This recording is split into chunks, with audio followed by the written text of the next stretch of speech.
Baik, Assalamualaikum warahmatullahi wabarakatuh. Perkenalkan, nama saya Niputoyo Laksmi dengan NIM G701-23037.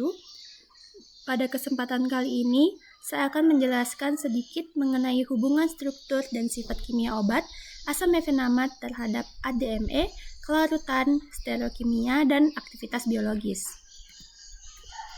Pertama-tama, kita harus mengetahui asam mefenamat itu obat apa. Asam mefenamat adalah obat antiinflamasi non-steroid atau OANS yang digunakan untuk meredakan nyeri ringan hingga sedang, seperti sakit gigi, nyeri haid, dan juga sakit kepala. Zat aktif ini bekerja dengan menghambat enzim penghasil prostaglandin, senyawa yang memicu peradangan dan nyeri.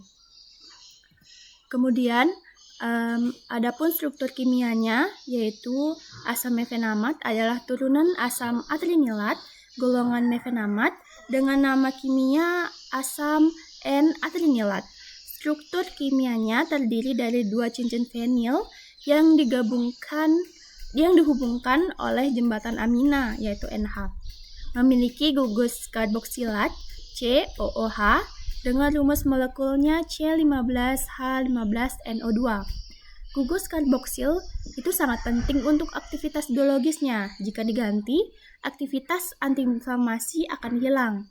Jembatan NH atau amina yang menghubungkan dua cincin fenil merupakan bagian integral. Jika diganti, misalnya diganti menjadi ester atau keton, maka aktivitasnya akan berkurang. Baik, kita masuk ke hubungan struktur dengan ADME. Yang pertama itu absorpsi. Berdasarkan struktur kimianya yang memiliki gugus dimetilfenil yang hidrofobik, asam mefenamat memiliki lipofilisitas yang tinggi, sehingga sangat mudah untuk menembus membran sel di saluran pencernaan secara difusi pasif. Sebagai senyawa asam lemah, obat ini diserap secara optimal dalam lingkungan lambung yang asam karena berada dalam bentuk tidak terionisasi, sehingga mencapai kadar puncak dalam darah dengan cepat, sekitar 1-4 jam. Kemudian hubungan struktur asam mefenamat dengan distribusi. Setelah masuk ke sirkulasi sistemik, asam mefenamat menunjukkan afinitas yang sangat kuat terhadap albumin dengan tingkat ikatan protein plasma yang mencapai lebih dari 90%. Struktur aromatiknya memungkinkan interaksi hidrofobik yang stabil, sehingga meskipun terdistribusi luas ke berbagai jaringan tubuh untuk meredakan nyeri, konsentrasi obat bebas atau aktif itu diatur secara ketat oleh keseimbangan ikatan protein ini. Kemudian, hubungan struktur asam mefenamat terhadap metabolisme. Struktur biotransformasi terjadi secara intensif di organ hati melalui bantuan enzim sitokrom P450 atau CYP2C9.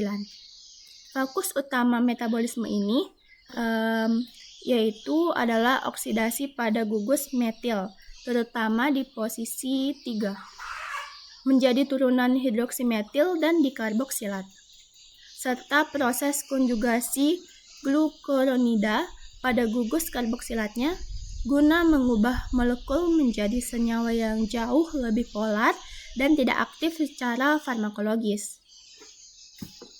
Kemudian kita masuk di hubungan struktur kimia ASMEF terhadap ADME yang terakhir, yaitu ekskresi. Jalur pengeluaran utama sisa obat itu adalah melalui ginjal, di mana lebih dari 50% dosis diekskresikan ke dalam urin dalam bentuk metabolit glukuronida yang larut air. Sebagian kecil layarnya, sekitar 20%, itu dikeluarkan melalui feses sebagai metabolit bebas.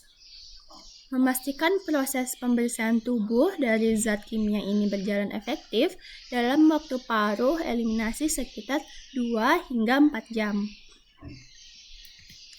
Kemudian kita masuk di hubungan struktur asam mefenamat terhadap kelarutan. Asam mefenamat ini memiliki kelarutan yang rendah dalam air karena struktur cincin aromatik yang dominan bersifat nonpolar dan lipofilik. Dia masuk ke BCS kelas 2.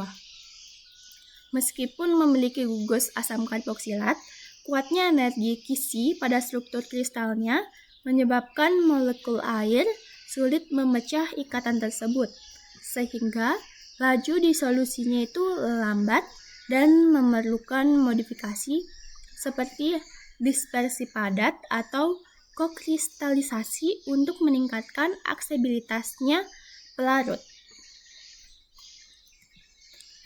Kemudian, hubungan struktur dengan aktivitas biologis.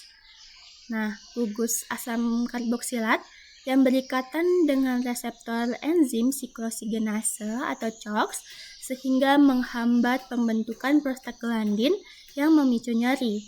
Struktur cincin aromatik yang dipisahkan oleh gugus amina memberikan konformasi non-planar yang spesifik, memungkinkan molekul ini masuk dengan pas ke dalam sisi aktif enzim secara hidrofobik.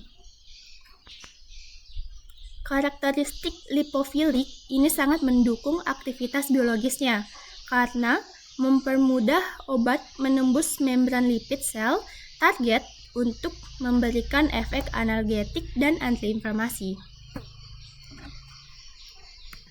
Kemudian kita masuk ke hubungan struktur dengan aktivitas stereokimia. Hubungan struktur asam mefenamat dengan aktivitas stereokimianya itu berpusat pada rintangan sterik yang dihasilkan oleh dua gugus metil pada posisi 2 dan 3 di cincin fenil. Keberadaan gugus metil ini memaksa kedua cincin aromatik dalam molekul untuk berada dalam orientasi non-planar atau tidak seimbang.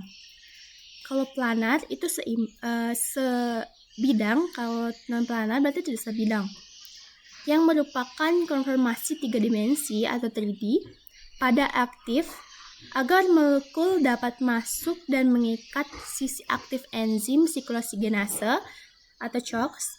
Tanpa pengaturan stereokimia yang spesifik ini, interaksi hidrofobik dengan kantong enzim itu akan melemah, sehingga kemampuan obat dalam menghambat produksi prostaglandin sebagai pereda nyeri dan peradangan itu akan menurun secara drastis.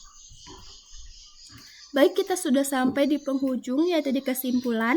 Adapun kesimpulan pada penjelasan saya kali ini, yaitu keberadaan gugus karboksilat dan asam amino posisi orto, serta rintangan sterik dari dua gugus metil itu menciptakan konformasi non-planar yang sangat krusial untuk penyikatan spesifik pada enzim CHOX. Sifat lipofilik yang tinggi mendukung ADME yang baik melalui membran sel, namun menyebabkan kelarutan dalam air yang rendah, sehingga efektivitas biologisnya sebagai analgesik itu sangat bergantung pada keseimbangan antara struktur 3 dimensi atau stereokimia untuk aktivitas dan modifikasi fisikokimia untuk ketersediaan hayati dalam tubuh. Baik, sekian presentasi dari saya. Bila ada kurang, saya mohon maaf dan terima kasih. Wassalamualaikum warahmatullahi wabarakatuh.